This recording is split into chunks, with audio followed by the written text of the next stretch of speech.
Okay, welcome everybody to the May 2018 Speaker Series. Speak Mentorship is really, truly honored to host Dr. Laura Burgos today while she's going to be speaking about the art of authenticity, bringing the best you to the interview, bringing the best you to the interview. So it's going to be a riveting talk about really how to understand first who you are, so that you can bring your best self to the interview. And I think that's a very important piece of information that many people forget when applying to their first job. So hope you are all paying attention. I'm going to quickly introduce Ms. Burgos. Give me 1 second. So after completing an AmeriCorps teaching fellowship, Laura spent over a decade serving public school students in Brooklyn, New York as a teacher and a school leader. Laura's desire to broaden her understanding of urban school models led her to serve as a principal within a national charter school network. This experience allowed her to address achievement barriers across the country. Prior to her doctoral work, Laura directed expanded learning time programs in public middle schools, launching a writing mentorship program between senior students and business professionals. Laura will be awarded the Doctor of Education and Leadership degree by the Harvard Graduate School of Education in May 2018. Which will be conferred next week. She's also the 2017 recipient of the Institute for Educational Leadership's Mead Fellowship, an initiative connecting leaders with education policymakers in Washington, D.C. Laura recently completed a residency at the Center for Educational Leadership in Seattle, Washington, and she will join the University of Virginia's Darden Curry Partnership for Leaders in Education this June, where she will serve as a district support chief.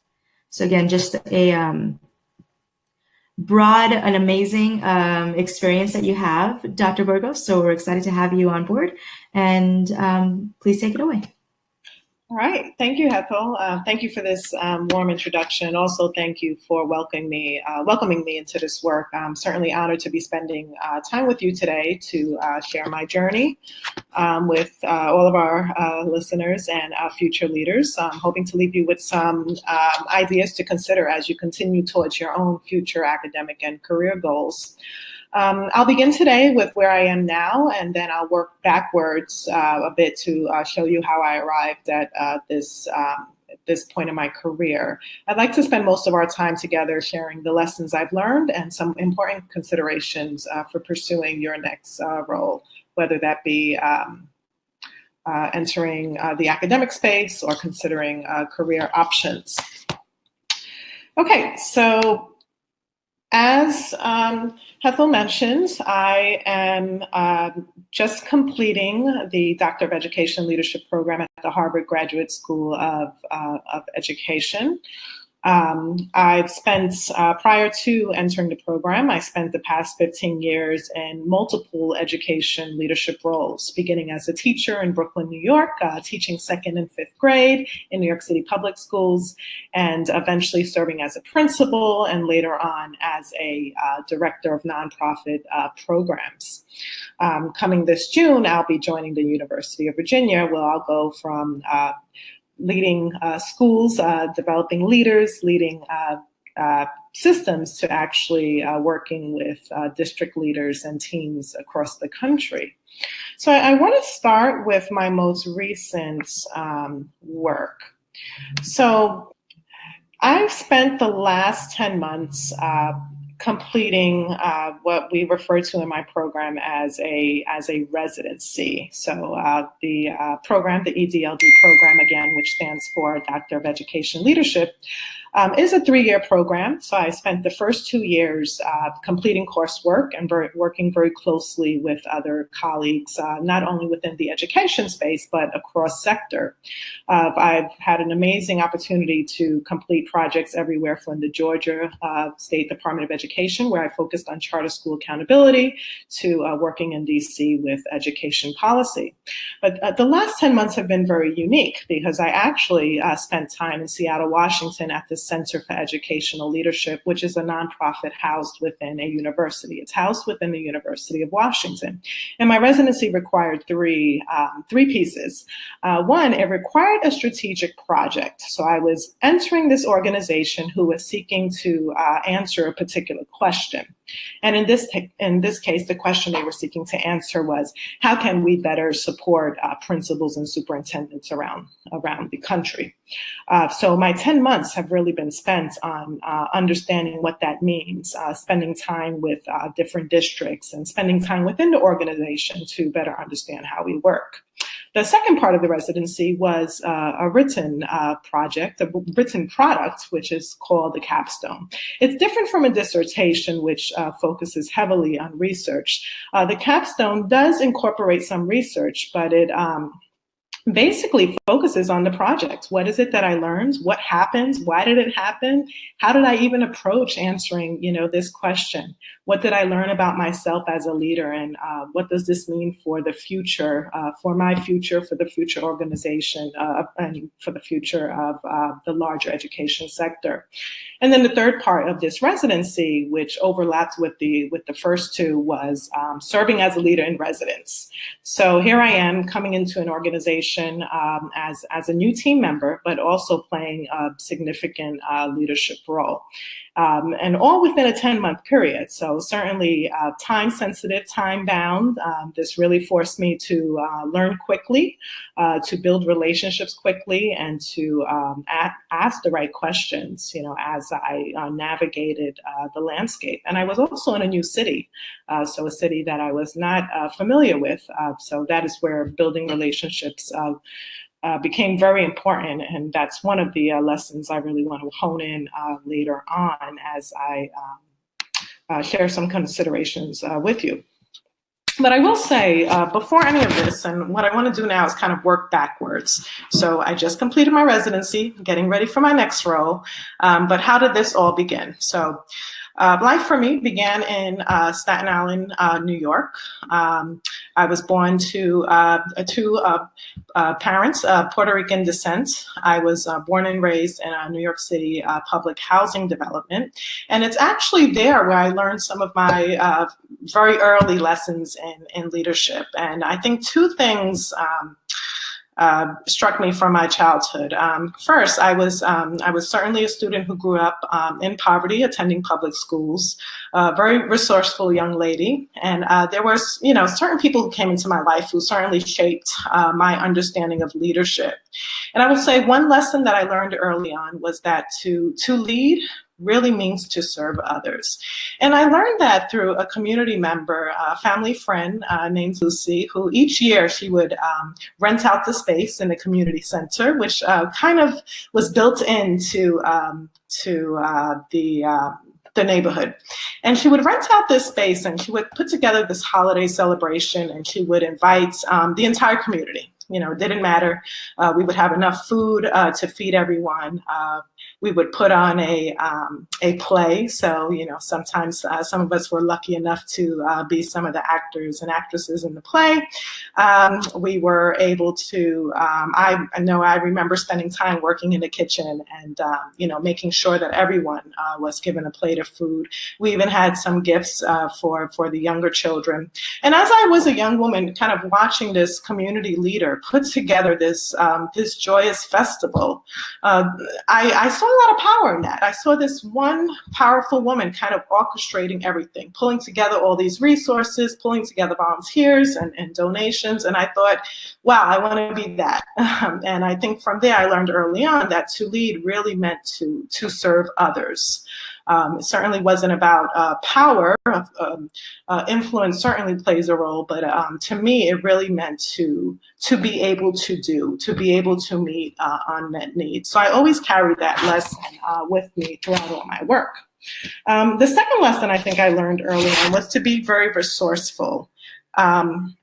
Growing up with limited access, limited means, I had to be very aware of my surroundings. I had to take inventory.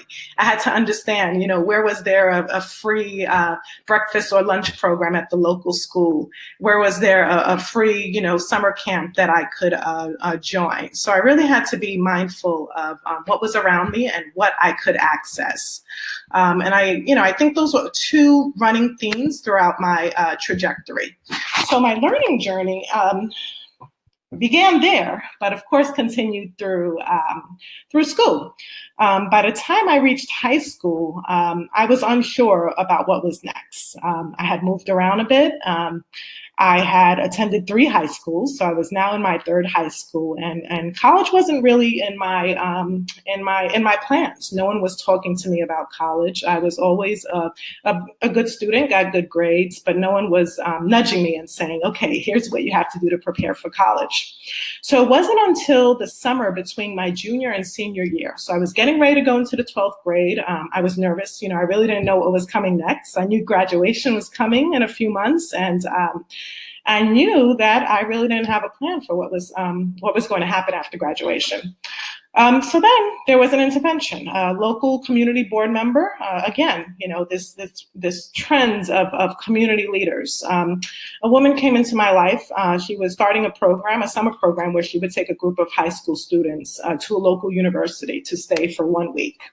And she approached me. I was one of the students identified, and she invited me. And I thought, well, no, I'm not interested. I'm already working a part-time job. I really need to work. I need to be able to support myself and help out my family. So no, I'm not interested. But the amazing thing about this community member was that she was very relentless in her approach, and she really worked hard to show me the value of this experience. So she came to my school, she came to my home, and eventually I caved in. And a few years later, I found myself at Penn State University, where I studied communications, looking forward to pursuing a career in broadcasting. So one of my first passions was radio broadcasting. I wanted to enter the music industry.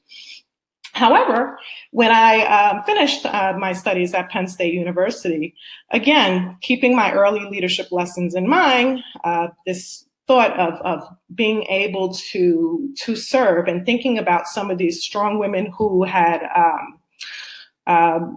influenced me throughout my early years and taught me what it meant to serve and reach out to others, I ended up accepting a teaching fellowship, which brought me right into the classroom, and I became a 2nd grade classroom teacher in Brooklyn, New York.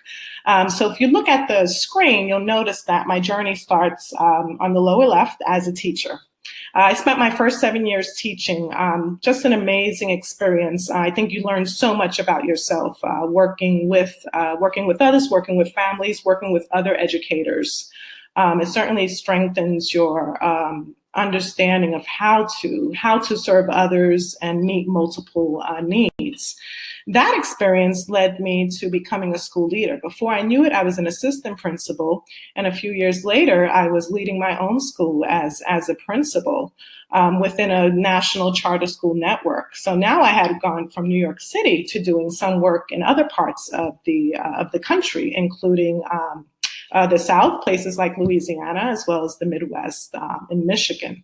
So this is now me kind of, again, really making use of my network and really stepping out of my comfort zone to explore new opportunities.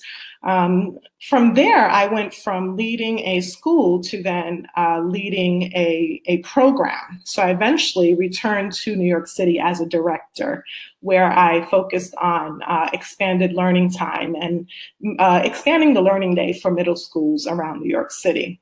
So here I was leading a program which partnered New York City middle schools with career professionals from recognizable companies such as Facebook, Bank of America, Spotify, Fidelity, and we were bringing in these amazing career professionals to partner with our students and to partner with teaching fellows so that students could really spend the final hours of their school day investing their time in career-based apprenticeships. So again, another amazing experience where I'm serving others, learning more about myself and my own leadership, and at that point, I think I reached the point where I knew it was time for me to take a step back and think about who I wanted to be in the next phase. Where does my journey go from here? Who do I want to be as a leader, and for whom?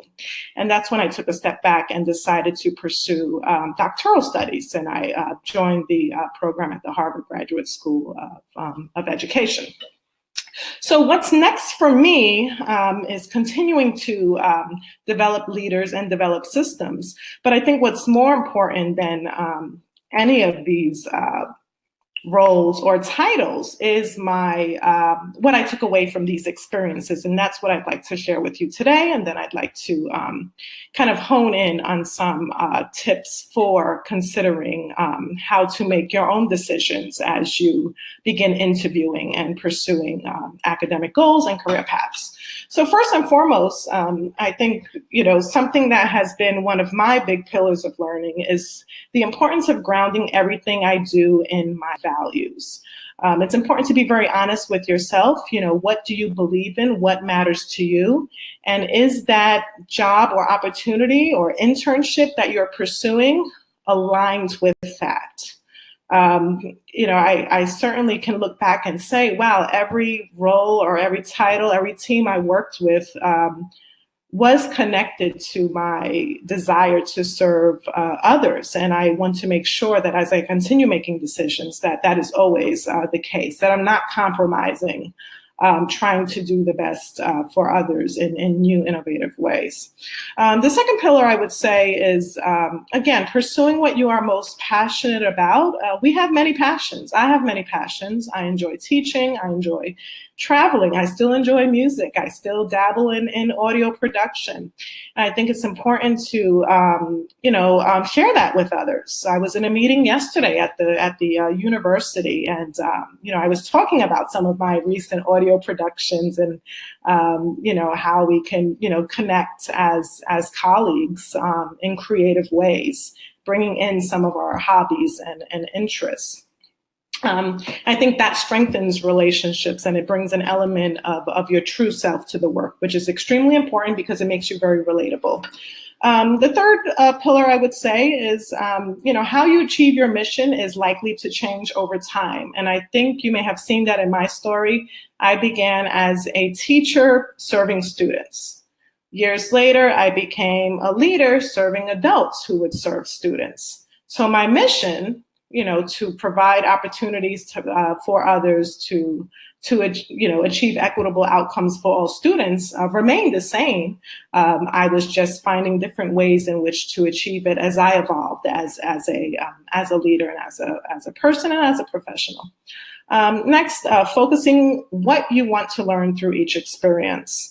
Whether you're interviewing, whether you're beginning an academic program, it's important to ask yourself, what am I seeking to gain from this experience? When I leave this experience, how would I like to change? And that's something I always ask myself whenever I'm beginning a new role, and I state that. I share that with my colleagues. I share that with, any supervisor I may be working with, because I think it's important for me to hold myself accountable for my learning, but to also share that accountability with those working closest to me.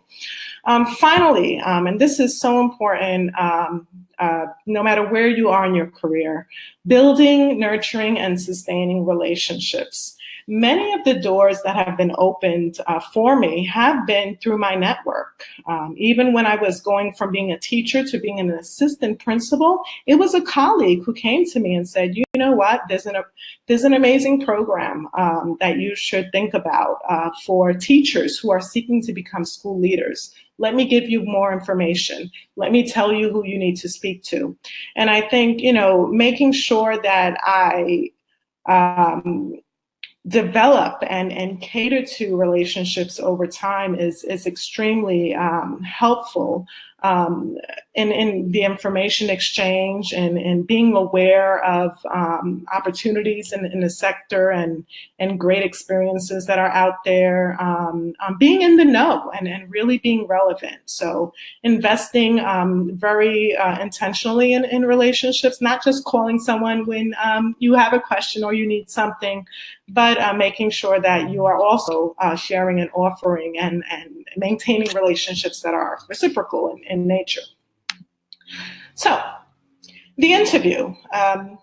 I've been, I've had the privilege of not only being on many interviews over the last 15 years or so, but also I've also conducted many interviews. As a principal, I hired many teachers and assistant principals. As a nonprofit leader, I hired directors to lead work on each of the sites that I was employing the program within. So I have a core set of, I think, guidelines, I would say, to consider when you're entering an interview. And this is any kind of interview, whether it's for a volunteer experience, an academic program, or your first job, your first career experience. First and foremost, the personal narrative. What is your story? Making sure you really think about who you are and find a way to share that's comfortable for you. So I'm being mindful of our time together today. I would have certainly shared in more detail my early beginnings, but I thought it was important for you to kind of hear that story about the community activists who really taught me that to lead is to serve others, or the community board member who opened the doors to higher education for me. Those stories are important. They really give an interviewer or anyone you're speaking to a lens into what matters most to you and who you are as a person, and that's extremely critical for being your true self and being able to connect with people who will identify with that. Secondly, I would say avoid reading your resume to the interviewer.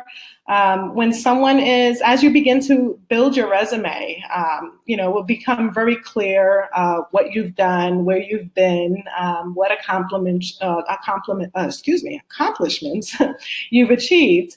But what is more important is for you to be able to make meaning of those experiences, and not through listing them, but through actually taking the interview on a journey. What did you learn?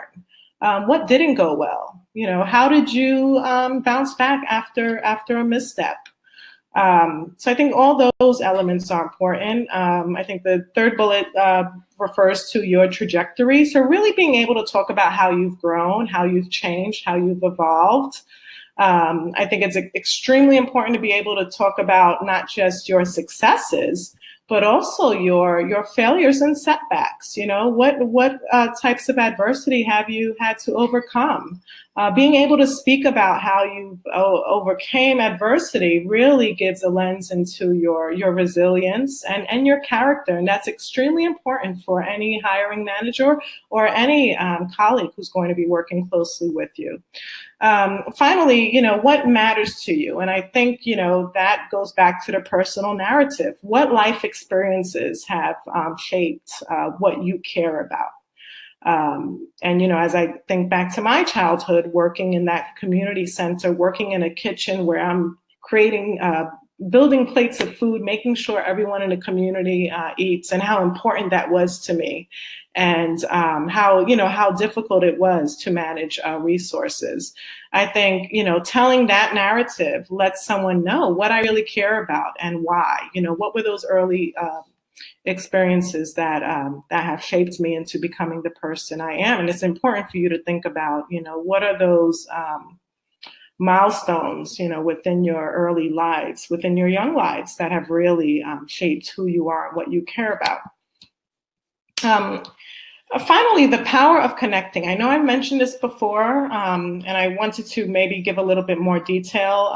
Just thinking about myself, the last year. So I found myself across the country in Seattle, and remember, I'm a New Yorker, so I've been around the country, but certainly this was the farthest away that I've lived from family and close friends.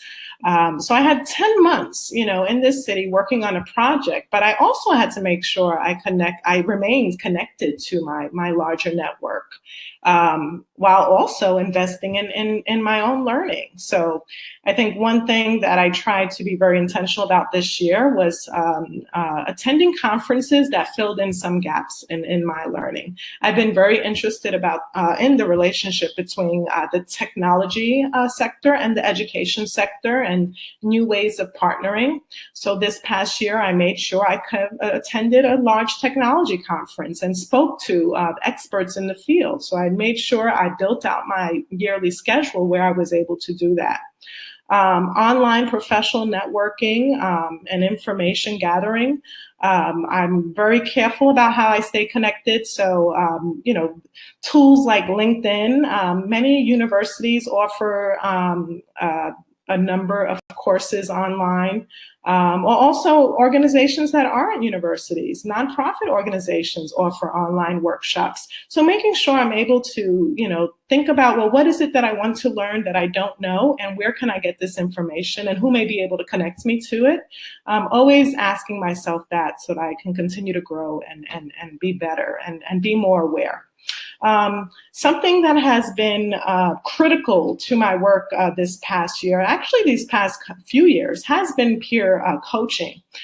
Through my program, I've had the privilege of having a peer coach. So this is someone else who is a doctoral student and who was completing a residency somewhere else. And the two of us, paired up as peer coaches, were able to support each other throughout this the 10-month residency experience, from sharing our challenges, our successes, questioning each other, giving each other feedback, giving each other very honest advice, pushing our thinking, pushing each other to think in new ways. I can't tell you how important, how critical that relationship has been, and how critical it is no matter where you are in your life, from high school to postdoctoral work. Having one or more people who can serve as mentors, peer coaches, accountability partners, I think is essential to your development as leaders. I'm eager to take many of your questions and comments. So I want to close with just a few thoughts, just a few concluding. If there's anything you can take away from our time together today, I would challenge each of you to, first and foremost, find your story and be comfortable with sharing your journey. Some of us are writers. I write a lot of poetry. I perform poetry, so I find storytelling in a poetic form to be a lot easier for me. But I'm always seeking new ways to try to make meaning of my experience. And I think it's important to be able to share that in a way that matches your level of comfort, but that also allows other people into understanding who you are. Secondly, I can't stress this enough, utilize a variety of mentors who are able to support you in different ways. Not everyone may be a career mentor. Some mentors help you, with personal aspects of your life. Some mentors, have great access and can offer you opportunities that others can't. So I think, keeping a team of mentors who support you in different ways is important. And then finally, prioritizing your own learning. Remember, the process is just important as the end product. And I keep telling myself that. And then what that means is that it's not just about what you achieve or what project you finish or what degree you receive. What's just as important is your journey there. What was the process? What did you learn throughout that time that allowed you to arrive at a successful outcome? And I would say those are just some rules to live by and some considerations to make as you think about your academic and career aspirations.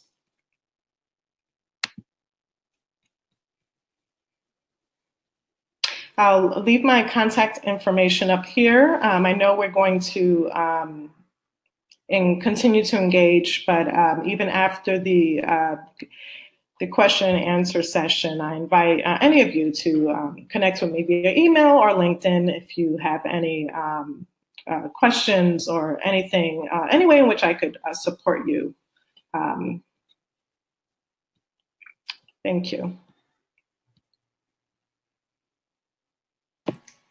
Great. I just wanted to type in, I was going to type in, but thank you for sharing your story, Dr. Burgos. I think it's very important for many people to understand, just what steps you took or what experiences you had to really get to where you are now. Often people see the end result and really just think that they themselves can't be that person. They themselves can't be a director, a principal, or even in any other career field, to be whatever that next step might be, because they only think about the end result. And there's so much more that happens before, which you clearly stated here. There were so many different stories that you experienced even vicariously through your community leaders that then allowed you to see yourself as a community leader. So I applaud you for reflecting on your story first and foremost, and really knowing what that next step is by identifying with yourself and all those experiences. So thank you for sharing again. I do have questions for you, just to, I guess, elaborate on some parts and also give our viewers some opportunities to really understand what steps you took and maybe some moments. So when, what does, in education specifically, let's say you were a teacher, then you were a principal, and then you were a director. What are the different types of interviews that you faced for each of those roles, and how might one consider, is it the right time for me to move from teacher to principal, and what would I have to do now to prepare for that interview specifically? So maybe we start with the teacher first. Oh, great question. Great question. I still remember my teaching interview very vividly, and some of the themes in that interview actually came up later in life. So I interviewed. It was a rather unique interview because first and foremost, I did not attend my undergraduate studies. Was not in education.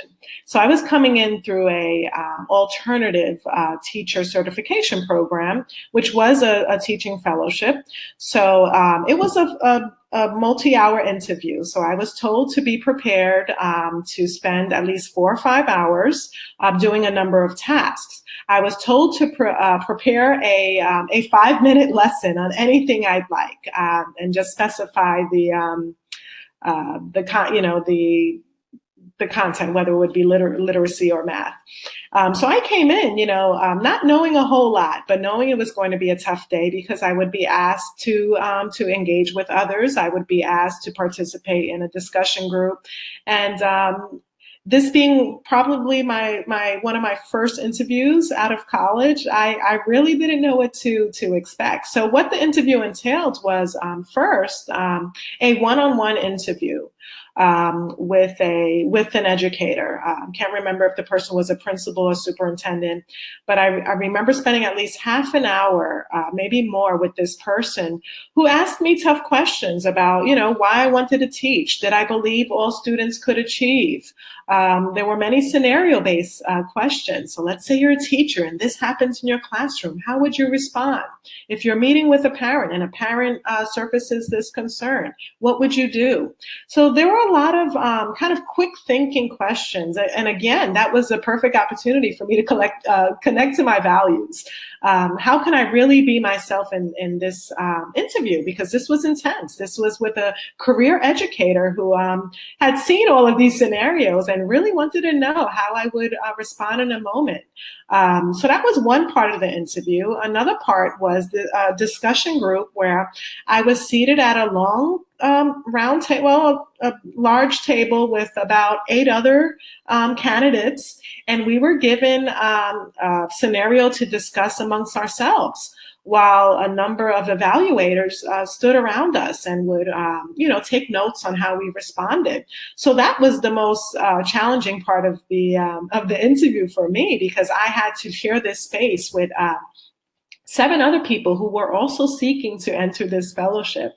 And we had I can't remember what the scenario was, but it was definitely a topic of discussion that led to many different viewpoints. And I sat at that table thinking, do I say what I want to say? What is the right thing to say? What are the evaluators thinking? What are they looking for? So there's all this pressure. And we're going back and forth, and we had to disagree with each other. We had to take turns, and so that was an eye-opening experience. And just when I thought the day couldn't get any more challenging, I finally had to deliver my lesson, and I had to deliver my lesson to a classroom filled with other candidates. Each of us had to deliver a lesson. And then take questions from the audience. For some reason, I remember delivering a lesson on vitamins and the difference between, I think, a pair of vitamins. It was something very, now that I think about it, very funny. I think it was just an interest of mine at the time. But I had to kind of convey some key information within 5 minutes and then be open to questions. And then later on, I had to sit down with another interviewer and reflect on my lesson. What did I think went well? What didn't go well? What would I have done differently? So this was a very intense interview. And I will say, this was back in 2000. So we're talking about 18 years ago. Since then, many of my interviews have reflected the same process. So my most recent interview was a day-long interview that was made up of, sitting down with different department members, role-playing, responding to scenarios.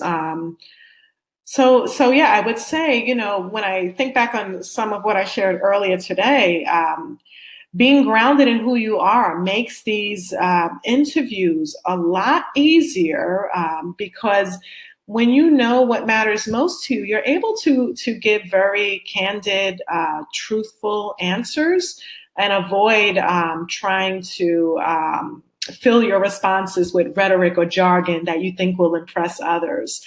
So I think when you're comfortable with your narrative, you're able to be comfortable with sharing pieces of it through your interview. Yeah, I think that's great advice, and I think actually to expand on that, our advice for maybe our younger audience, if they're looking at colleges and really identifying with one college versus another. I mean, their goal at this moment is to get into college. Or even that first summer internship, first summer job. So when you don't necessarily feel or maybe you're not old enough to really have that reflective process, or you feel that you don't have many experiences to really reflect upon, what are some suggestions that you might have for a younger audience and how they can prepare for being authentic, but still really having to choose between one college versus another, one first internship versus another? I think connecting with young people who are where you want to be, who are in the program or in the college. I have two things come to mind. I have a 17-year-old niece, so she is also exploring her college options. So we've spent the last 2 years visiting different schools. And what I try to do is, I have friends who have children who are in college, and I try to connect my niece that way, just so she can hear, a real-time experience. Because my experience, may be different. It was years back. I need her to hear from someone who is currently, in a program, and I need her to hear different narratives. I remember the first university I was accepted into that I ended up not going because I was very intimidated. I was accepted into New York University, and I remember going to orientation, and I was overwhelmed. At that time, I didn't know the right questions to answer. I felt very intimidated by other students. And when I think about my niece and how I want that, to be different for her, I try to connect her to as many freshmen, sophomore students. I have her, I encourage her to attend events at schools. whether they be tours or open house events. So she starts getting acclimated to the larger culture. But just to make sure I'm answering your question about how to distinguish between choosing, what's the right experience for you. I think we have so much at our disposal right now because of electronic media. So I think becoming very well versed in what our universities offer, taking advantage of engagements like the one we're in right now, connecting with other students, not hesitating to email universities directly and ask to speak to, an admissions counselor or student support team. The resources are out there. It can be very intimidating because there's so much out there. But I think really connecting with people who are in it now, who are maybe a year or two ahead of you, and understanding the different pathways. Yeah, I think that's using the online resources. A lot of universities again keep their websites updated, especially the universities that many of our students might be considering. So I think that's great advice, and actually it brings me to kind of taking you back to your initial story of where you were not looking at college as a possible next step. We have many of our young women, and maybe even some young men who view our events may not necessarily be thinking about college, or they don't actually know exactly what the process is to get into college. They're not able to visit because of different circumstances. They can't do the same college tours. They're not able to engage with other current college students because they don't actually have those resources to do so. What would you recommend in order for those people, or those students, young people, to understand perhaps whether college is a pathway, and two, if they have determined that college is a pathway, but they can't visit? It's hard for them to connect with those people. They don't have the financial resources, or they don't have the means for transportation. So what might one do in that situation to really see if that's the pathway for them? And then beyond that, if they do, just to kind of add to my thought, is if they do end up applying to that college, which they can't necessarily visit before that interview takes place, how do they present themselves to say, you know what, I'm still a great candidate for your university? A few thoughts come to mind, and then I want to talk about the fact that there are many, pathways. Colleges is not the only pathway.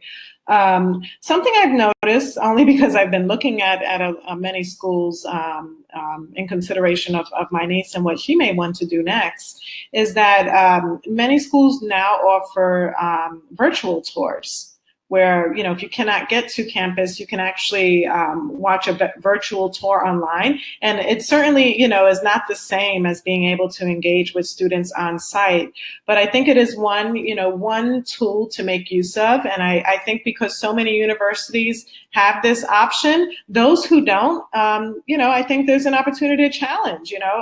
If I'm working with my niece and she's looking at a university that we can't quite get to, and they don't have a virtual tour, and I think being able to reach out and say, what else is available that may not be on the website?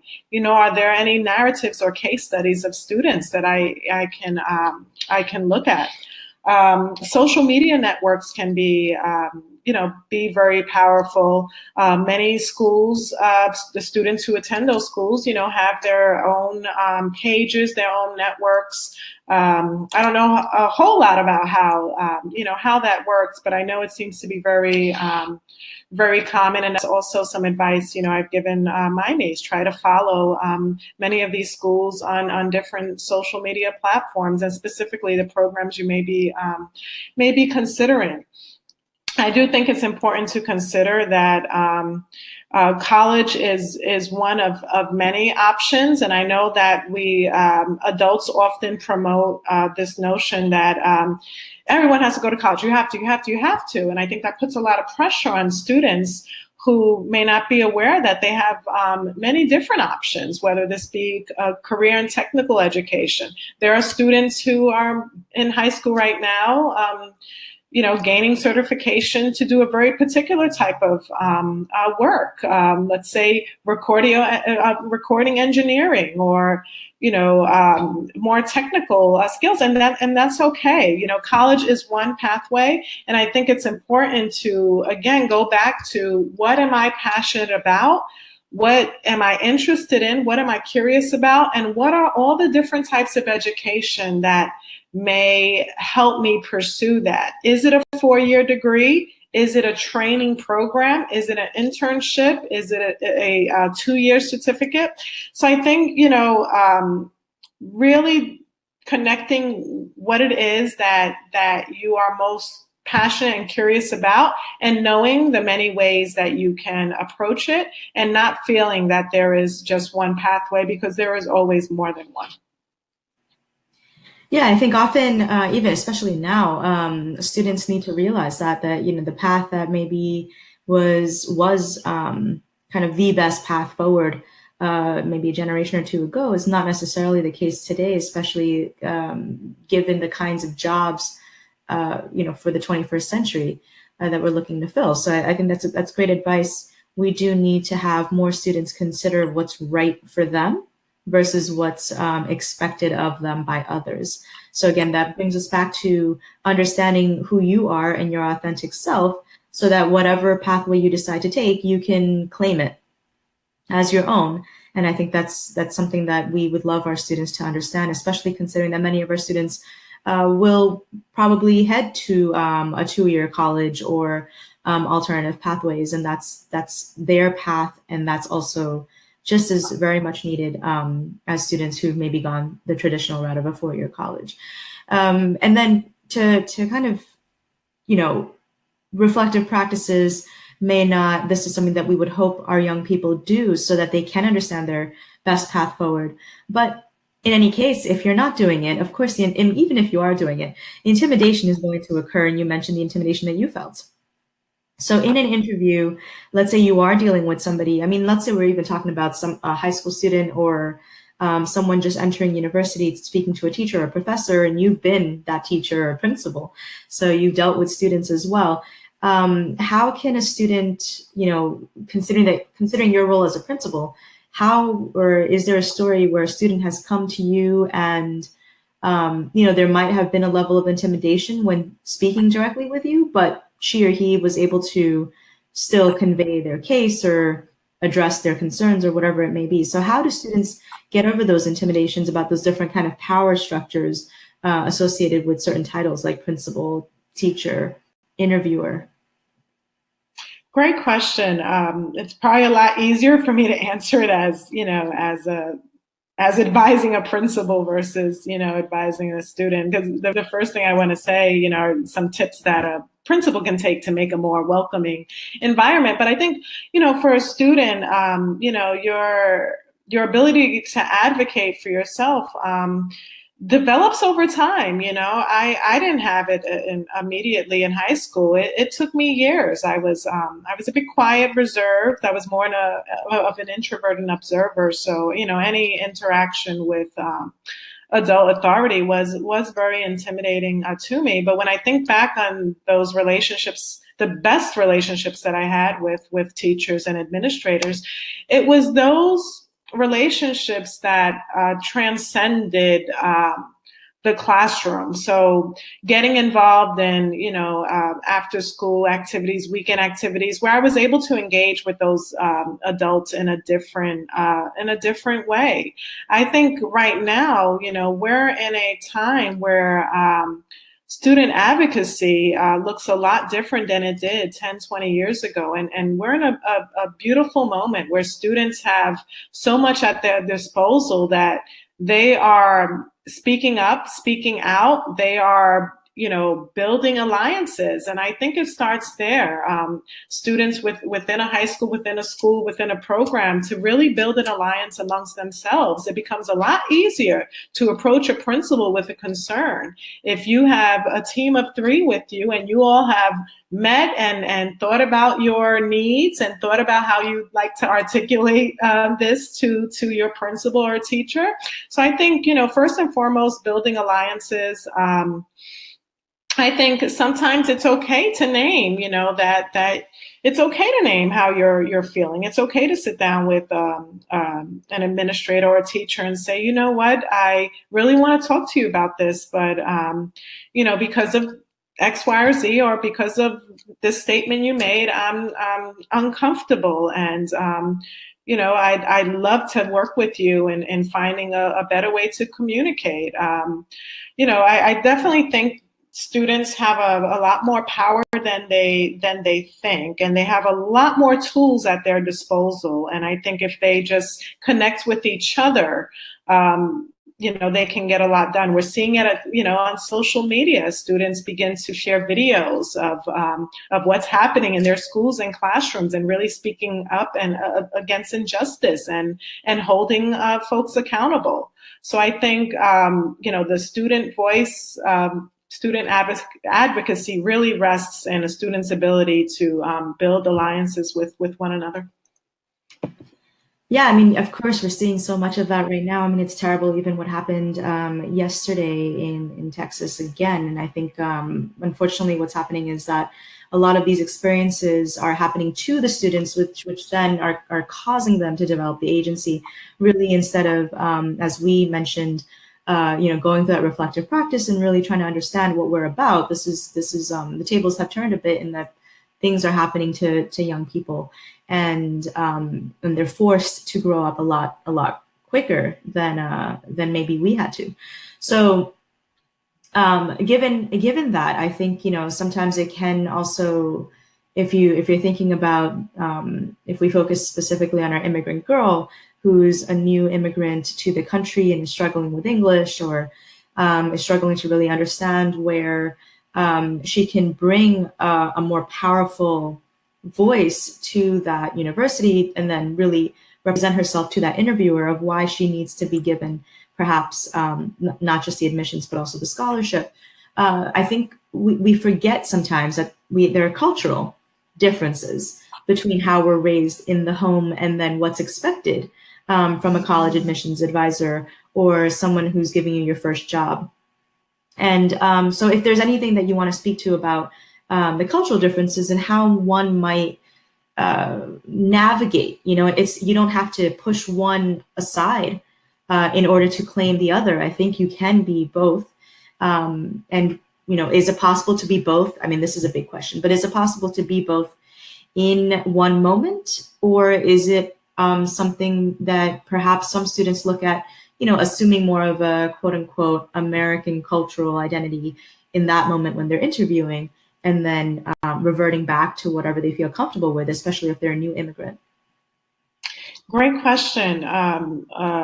Definitely a complicated one. I think a big part, as a woman who grew up in a bilingual household where my parents spoke Spanish and English, I remember navigating this as well. I mean, you never stop navigating it, even today when we met and deciding whether I should be introduced as Laura Burgos or Laura Burgos.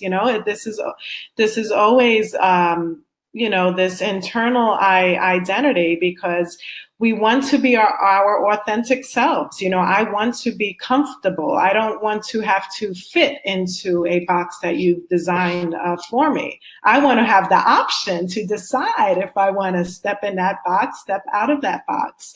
So I think, there's no easy answer, but I do think the more that we openly discuss this, because oftentimes we tuck it in. It's hard to go home. It's hard for me to speak to my mother about some of these experiences, especially if our parents and other family members haven't had the same experience, or are very set in their ways about conformity and staying in your place and being very reserved. And me, I want to be a firecracker and say exactly what's on my mind and challenge and push against the status quo.